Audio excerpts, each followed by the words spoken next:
Hey guys, this is your next set of notes for Unit 9. We're continuing talking about gas laws. Today we're talking about the ideal and the combined gas law. So first is the combined gas law. Excuse me. This is a combination of Boyle's law and Charles's law. Boyle's law, remember, is where it's pressure times volume equals pressure times volume. Charles's law is where it's volume divided by temperature equals volume divided by temperature. So when we put those two equations together, we come up with this combined gas law. Remember that Boyle's law is going to be an indirect relationship. Charles's law is direct. So here's my equation. Pressure times volume divided by temperature equals pressure times volume divided by temperature. Just like what we've been doing, you'll be given most of these variables and then you'll just have to solve for whichever one is missing. Pressure can be in any unit as long as they're the same on both sides of the equation. Volume generally is going to be in liters, so make sure to convert to liters. And temperature should always be in Kelvin. So make sure if it's in Celsius, you're just adding 273 to that. Let's do an example. If I initially have a gas at a pressure of 12 atmospheres, a volume of 23 liters, and a temperature of 200 Kelvin, I then raise the pressure to 14, increase the temperature to 300, what's the new volume of the gas? So the first thing I would do is fill out all of my variables. Pressure 1 is 12 atmospheres. Volume 1 is 23 liters. Temperature 1 is 200 Kelvin. Pressure 2 is 14. Volume 2 is what we're trying to find, so we can leave that blank. And temperature 2 is 300. So the next step is just to plug in all of my numbers to the equation. And it would look something like this. 12 times 23 divided by 200 equals 14 times x over 300.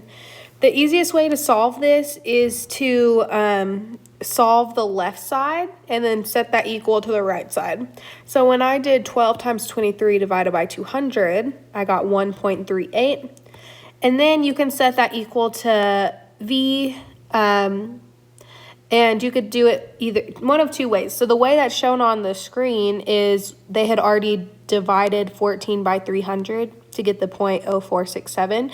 You're more than welcome to do that and then do 1.38 divided by that number. You could also just solve the left side and then on the right side leave it as it is, 14 times x over 300. And then multiply the right side by 300 and then do 14 divided by that. So whichever way you want to solve it is fine. You're just doing basic algebra. And whenever I did that, I got 29.57 liters.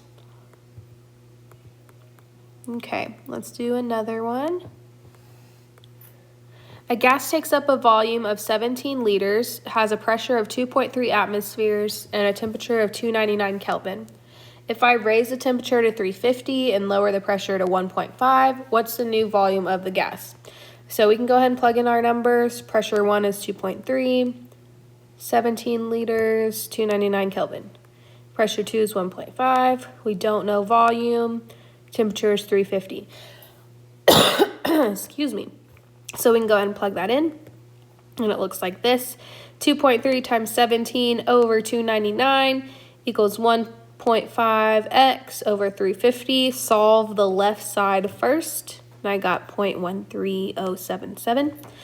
And then we can set that equal to x. And then they had already done the 1.5 over 350. That's where that 0.00428 number comes from. When you divide those, you get your final answer, which is 30.51 liters. Next gas law is the ideal gas law. This one's based on Avogadro's principle, which state that equal volumes of gas at the same temperature and pressure have the same number of particles. The molar volume of any gas is 22.4 liters. That means 1 mole of any gas occupies 22.4 liters. This is usually calculated at standard temperature and pressure, but that doesn't mean that it's going to be standard temperature and pressure in the problems. So your temperature and pressure will still change in the practice problems that we do. Gases have the most ideal behavior when particles are very far apart. So most of the time we're using this to calculate moles of a gas. The formula is PV equals nRT. N is the number of moles. R is called the ideal gas constant, and that number can change. It just depends what the unit of pressure is. So if your unit of pressure is ATM, then it's 0.0821. If your unit of pressure is kPa, then your R constant equals 8.314. If we're talking about mmHg, then it's 62.4. It's a good idea to at least memorize the R constant for ATM, but these will be given to you before the test. So we can also manipulate PV equals nRT. I find it easiest before you plug in any numbers to just manipulate that equation so we know what we're solving for. And I kind of did that for you. So if we manipulate the equation for pressure, it's pressure equals nRT over volume. We can do the same thing for volume. We can do the same thing for temperature and for moles. So that way it is much easier to plug in numbers to solve for whatever we need. Again, this is just basic algebra, manipulating the equation. All right, example. The pressure exerted by 2.8 moles of argon gas at a temperature of 85 Celsius is 0.553 atm. What's the volume of this sample? So let's plug in what we know. We know pressure is 0.553. And we don't know volume. We do know moles, it's 2.8. So for the R constant, we need to look at what unit of pressure we have. The unit of pressure in this question is atmospheres.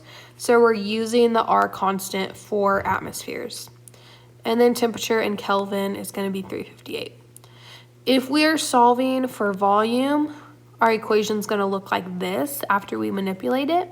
Then we can just plug in numbers. Looks like that. All you have to do is plug it into your calculator and solve it. And you should get 148.8 liters. Okay, that is it for combined and ideal gas law.